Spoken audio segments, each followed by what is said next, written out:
नए सत्र में पाठ्य पुस्तकों का वितरण कैसे किया जाना है, उसके बारे में जानकारी करेंगे। उसके लिए सबसे पहले हमें किसी भी ब्राउज़र में आ जाना है। मैं यहाँ क्रोम ब्राउज़र में आया हूँ। अब आपको यहाँ शाला दर्पण सर्च करना है। जैसे ही आप यहाँ शाला दर्पण सर्च करोगे, तो एक लिंक आ जाएगा ऊपर ही ऊपर, उस पर आपको करना है। उसके बाद आपको इस प्रकार का इंटरफेस दिखाई देगा। उसके बाद आपको लॉगिन नहीं करके नीचे की तरफ आप देखोगे, तो यहाँ एमजीजीएस ऑनलाइन एप्लीकेशन, एसएसडी-एमएस, मिशन बुनियाद, इसी प्रकार इसके जस्ट पास में एक मैसेज दिखेगा आपको डायलॉग बॉक्स है, इसमें आपको एसडीबीएसपी यानी कि बेनिफिशियरी स्कीम पोर्टल पर आपको क्लिक करना है। जैसे आप इस पर क्लिक करोगे तो आपको नया इंटरफेस देखने को मिलेगा। अब आपको यहाँ लॉगिन करना है। लॉगिन के लिए आप यहाँ लॉगिन ओके करोगे, उसके बाद आपको यहाँ इंचार्ज वाले ऑप्शन पर क्लिक करना है। इंचार्ज वाले ऑप्शन पर जब आप क्लिक करोगे तो आपको सामने यहाँ 4 चीजें दी जाएगी, जिसमें आपको स्टाफ आईडी, स्कूल आईडी और स्टाफ आईडी के पासवर्ड और कैप्चा फिल करना है।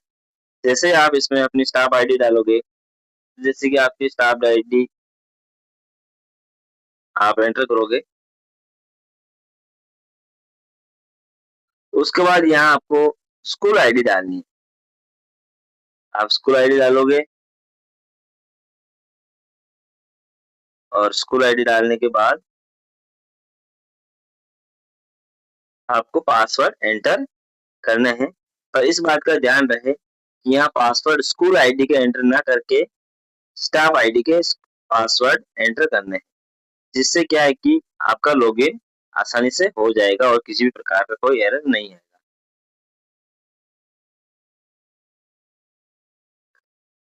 लॉगिन होने के बाद आपको कुछ इस प्रकार का इंटरफेस दिखाई देगा। अब आपको यहाँ अदर स्कीम ऑप्शन पर क्लिक करना है।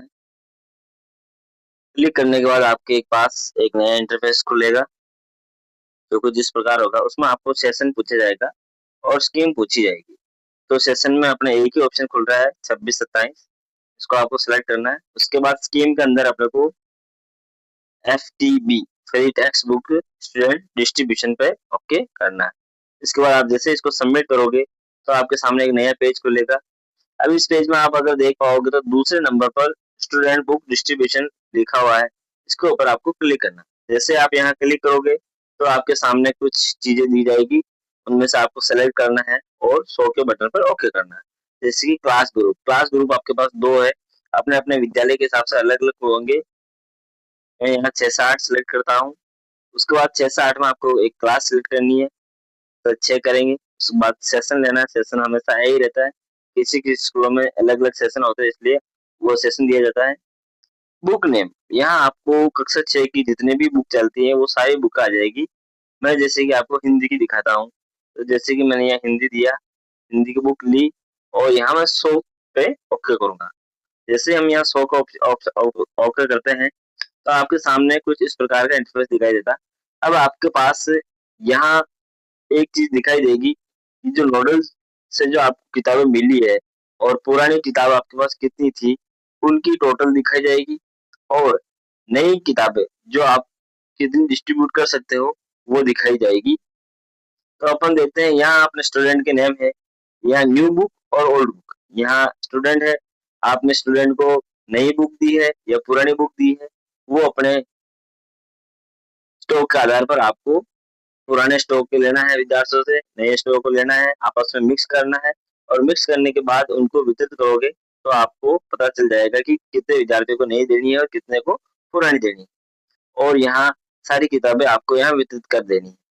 याद है, जब आपको वितरण करने के बाद यहाँ new book stock left with school AB, इसमें आपका 0 होना जरूरी है। अगर आप यहाँ 0 नहीं करोगे तो आपका स्टॉक पेंडिंग दिखाएगा और आपको बार बार नोटिस आएंगे। इससे बढ़िया आप ध्यान रहे कि जितनी भी आपके पास स्टॉक है उनको कर दो। अगर आपके पास स्टॉक ज्यादा है और विद्यार्थी बराबर है तो कोई दिक्कत नहीं है, लेकिन अगर आपने वितरण पूरी नहीं करी है और स्टॉक में भी पड़ी हुई है तो आपके लिए समस्या हो सकती है। इसलिए इस बात का ध्यान रखें कि आपके पास स्टॉक यहाँ बराबर है तो पूरा बांटे, और अगर विद्यार्थियों से भी ज्यादा है तो पड़ा रहने दे, कोई दिक्कत नहीं होगी। इस प्रकार आप इसको अपडेट करें। अपडेट करने के बाद आपके सामने यहाँ सक्सेसफुल का मैसेज आ जाएगा, उसको क्लोज करेंगे। फिर आप वापस दूसरी क्लास में जाना चाहते हो तो रिफ्रेश सेशन करने के बाद आप वापस से अलग-अलग क्लासेस सेलेक्ट कर सकते हो और इसी प्रकार आपको सभी क्लासों का अपडेट करना है। धन्यवाद।